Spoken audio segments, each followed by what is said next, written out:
तीन दोस्त हर्ष, मोहित और विवेक राजस्थान के एक छोटे से गांव आए थे। वो लोग अपने काम के सिलसिले से यहाँ आए थे। अपने कारोबार के लिए यहाँ फैक्ट्री डालना चाहते थे क्योंकि उस गांव में जमीन और मजदूर दोनों ही बहुत सस्ते थे।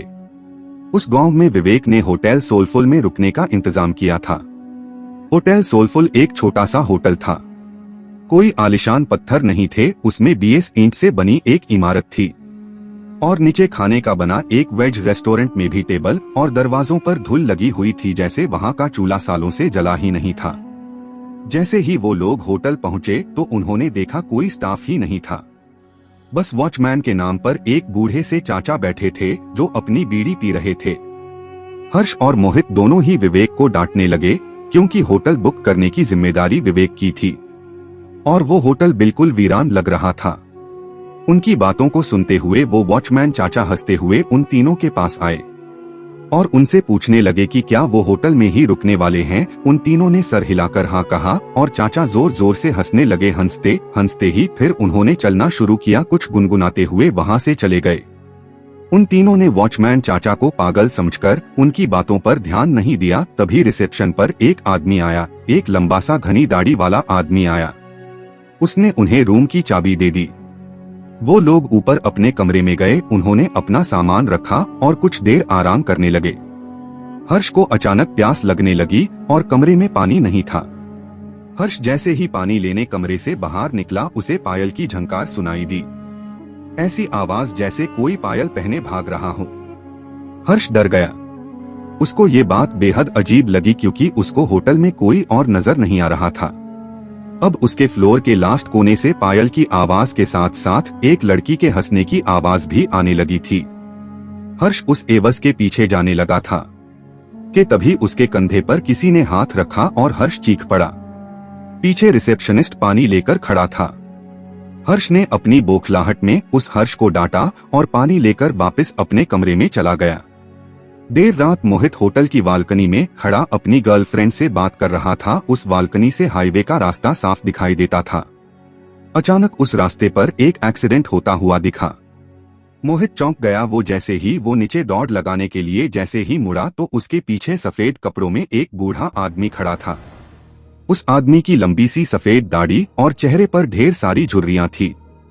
मोहित उस आदमी को देखकर घबरा गया था क्योंकि वो आदमी सिर्फ हाईवे की तरफ देखकर मुस्कुरा रहा था।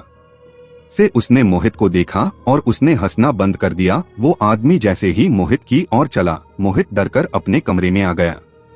कमरे में आकर जब मोहित ने खिड़की से जब हाईवे पर देखा तो वहां कोई एक्सीडेंट नहीं हुआ था। अगले दिन तीनों फैक्ट्री की साइड देखने निकले, लेकिन गाड़ी शुरू होकर थोड़ा आगे ही बढ़ी थी तभी बंद हो गई। साइड पर जाने के लिए कोई बस या सवारी भी नहीं थी। तो उन तीनों ने रिसेप्शनिस्ट को कॉल करके पूछा तो उसके कहने पर एक मैकेनिक को बुलाया। 3 घंटे बाद जब मैकेनिक आया तो उसने गाड़ी को थोड़ी देर तक देखने के बाद की गाड़ी को वर्कशॉप पर ले जाना पड़ेगा। वो तीनों मैकेनिक के साथ ही उसकी गाड़ी में चले गए और साइड पर उतर गए। साइड देखते देखते शाम हो गई थी।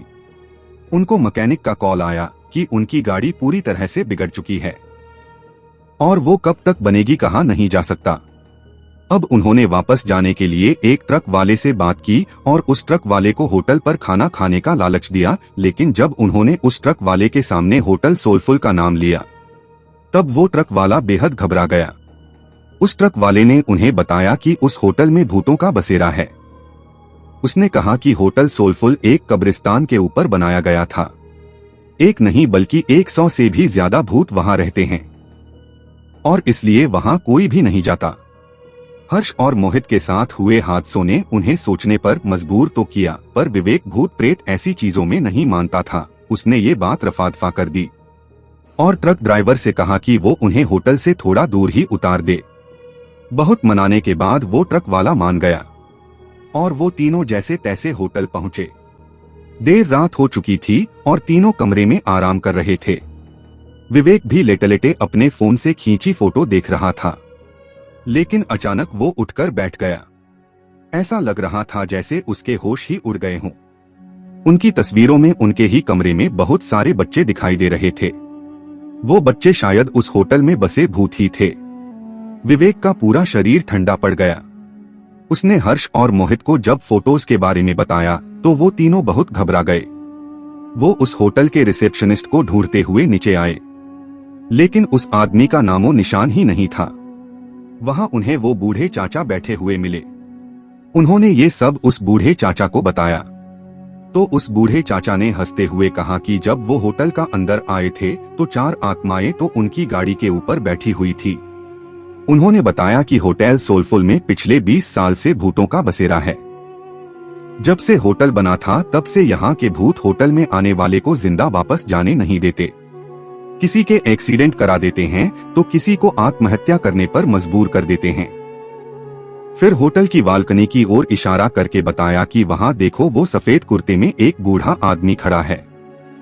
उस आदमी ने यहाँ होटल बनाने से मना करा था क्योंकि ये जगह कब्रिस्तान की थी। लेकिन कुछ महीनों बाद होटल के सामने वाली रोड पर एक्सीडेंट से उस आदमी की मौत हो गई थी और आखिर में उसने बताया कि उनकी गाड़ी ठीक नहीं होने वाली। वो गाड़ी अपने साथ कई साये ले गई थी। होटल में रहने वाले उन बच्चों की आत्माओं को वो गाड़ी पसंद आ गई थी और शायद इसीलिए वो तीनों अभी तक जिंदा भी थे। उस बूढ़े आदमी ने उन तीनों से अपनी जान बचाकर भागने को कहा। ये सब बातें सुनकर उन तीनों के पसीने छूट गए। उन्होंने फैसला किया कि वो तीनों अभी के अभी इस होटल से निकल जाएंगे। वो तीनों अपना सामान लेकर निकल ही रहे थे कि तभी उन्हें वो रिसेप्शनिस्ट मिला। वो तीनों उसे धक्का मार के वहां से तेजी से भागे। हाईवे पर आकर वो तीनों जा रही गाड़ियों से लिफ्ट मांगने लगे, लेकिन कोई गाड़ी रुकने का नाम ही नहीं ले रही थी।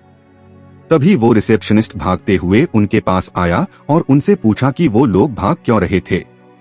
रिसेप्शनिस्ट उन्हें वापस होटल में वापस आने के लिए कहने लगा और अचानक से हवा के झोंके से उसका मफलर उड़ गया और उन तीनों को उसके गले में फांसी के फंदे का निशान दिखाई दिया।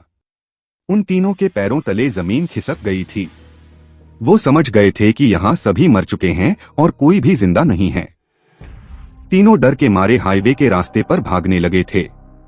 भागते भागते जब कुछ दूर पहुंच गए तो उन्होंने पीछे मुड़कर देखा, हवा में कई भूत उस होटल के चक्कर लगा रहे थे और बाहर खड़े वो रिसेप्शनिस्ट और बूढ़ा आदमी उन्हें देखकर अजीब तरह मुस्कुरा रहे थे। उस होटल के बारे में बात करने से वो तीनों आज भी घबराते हैं। उनकी जान तो बच गई थी, पर जिंदगी भर के लिए उनके मन में डर बैठ गया था। दोस्तों, अगर वीडियो पसंद आई हो तो वीडियो को लाइक करके चैनल को सब्सक्राइब कर दें और एक प्यारा सा कमेंट जरूर करें। धन्यवाद।